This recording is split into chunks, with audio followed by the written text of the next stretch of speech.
Бәріңізге сәлем, сіздермен бірге кино бриф арнасы. Бүгінгі видеода көретіндеріңіз 2015 жылы шыққан Легенда киносын қысқа әрі түсінікті қылып айтып береміз. Сіздерден арнаға жазылып лайк басып болғаны, жақсылап жайғасып отырып алыңыз, ал біз бастаймыз. Крейс ағайындылары өте танымал. Рон бандалардың бастығы. Ол істейтін шаруасын істемей қоймайды.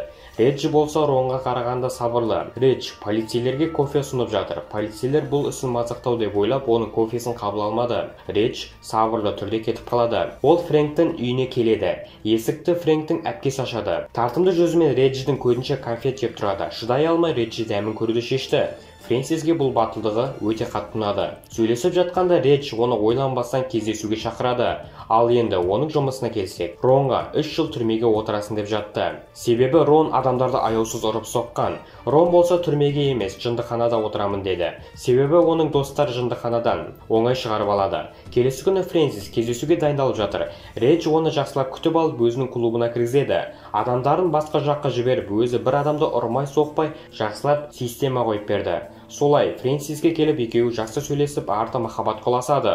Келесі күні Редж Фрэнсисті табиғат аясына алып келеді. Редж келместен бұрын онымен Рон сөйлесіп жатады. Редж өзінің шаруаларымен жүріп қалды.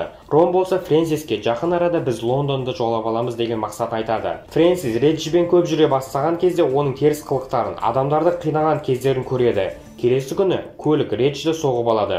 Сосын бандалар олардың дүкеніне келеді. Рон болса ойланбастан атайын деп жатыр. Бандалар қайттан келеміз деп жатты. Барда Рон есінен ауыса бастады. Қысқасын айтқанда қаны басына шапты. Аяғы төбелеске ұласып кетеді. Соңында ағайындылар барлығын талдырады. Талдырғаны бұлай тұрсын өлтіріп те жатыр.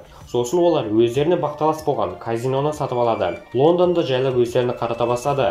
Полицейлердің өздері оларға ештеңе айтылмады. Қасындағы бандалар болса Лас-Вегасты орнатып жатыр. Рон болса бандаларды басқарып жатыр. Оларға өзінің жолдарын айтуда. Сосын олар мықты бандалардың бастықтарын кездестіреді.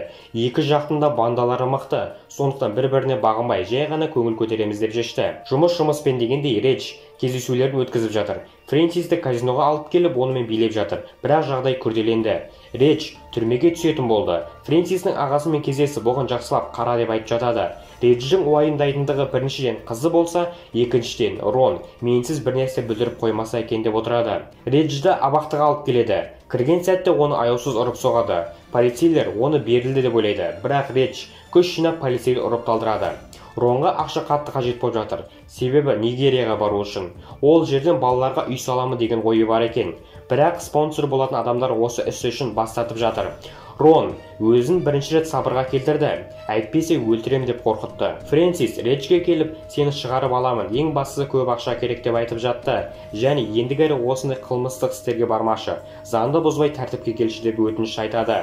Осы сәтте казинода көңіл көтеру болып жатыр. Осы кеште Рон келіп, өзінің жағымсыз істерін істеп, аузына келген айтуда. Осы кеште отырған адамдар оған ештеңе де істей алмайды. Рон ашуланса атып салуы да мүмкін. Редж түрмеден шығып, Фрэнсиске өзінің сезімдерін көрсетуде. Тіптен үстіне дейін барды. Сол жерден Фрэнсиске сөз салады. Фрэнсис қабылдады, бірақ заңмен жүреміз деді. Осыдан кейін ол өз бизнесін көріп кетуді шешеді. Адамдар мүлдем жоқ. Осының барлығын бүлдірген Рон екенін біліп, төбелес шығарады. Екеуі бір-біріне жұдырыққа батылы бармай шапалақпен ұрып жатыр. Соңында Редж ұтып шығады. Келесі күні Нигерия жайлы талқылап жатады. Банкир бәрібір де спонсор болуды қаламады.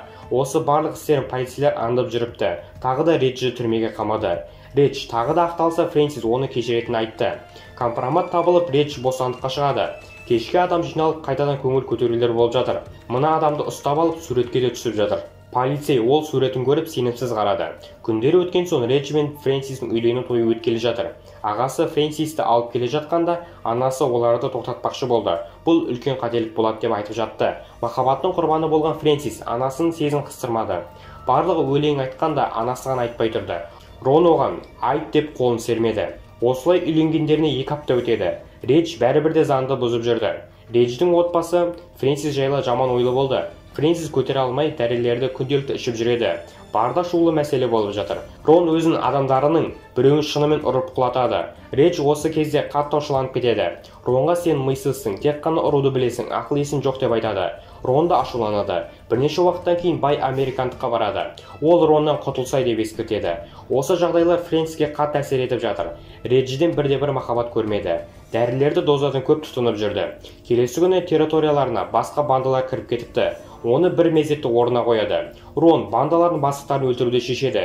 Кіріп келіп Корнелио есімді бастықты бір оқпен өлтіреді. Редж бұл жағдайға таңырқап қалады және сол өлтірген адамдардың іздерін кетір деді. Ал Ронға бәрібір. Осы жағдай полицейлерге де жетеді. Ағайындыларға шара қолданбасақ болмайды деді. Фрэнсис Реджге келіп, Ронды ұстап бер, мен маңызды болсам деді.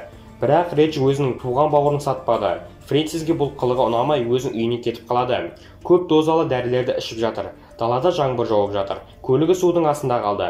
Редж көмектесудің орнына боғауыз сөз айтып қояды. Кейінде оны аяусыз ұрып соғады. Келесі күні киімдерін жинап кетіп бара жатқанда, Рон жараларын көріп, Редж бұндайға қалай барды деп түсінбей тұрды. Бірнеше күннен кейін Редж Фрэнсиске келіп, үйге қайтуын өтінеді.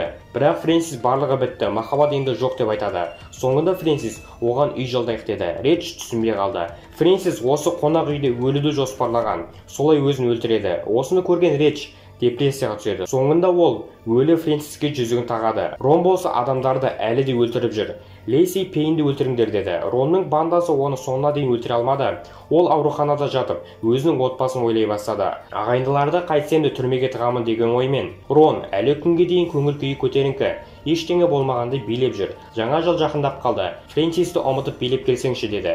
Редж болса неге сен Лейсиді өлтірмекші болдың деді. Осы сәтте Реджге бір киллер келеді. Ол Фрэнсисті балағаттап жатады. Редж өзін басқара алмай аяусыз пышақтайды. Рон Редждің осындай әрекетін бірінші рет көрген соң таңырқап қалады. Редж өзі ерікті түрде абақтыға қамалады. Бәрін ұмытып өмірімнің соңына дейін абақтыда өткіземін деп шешті.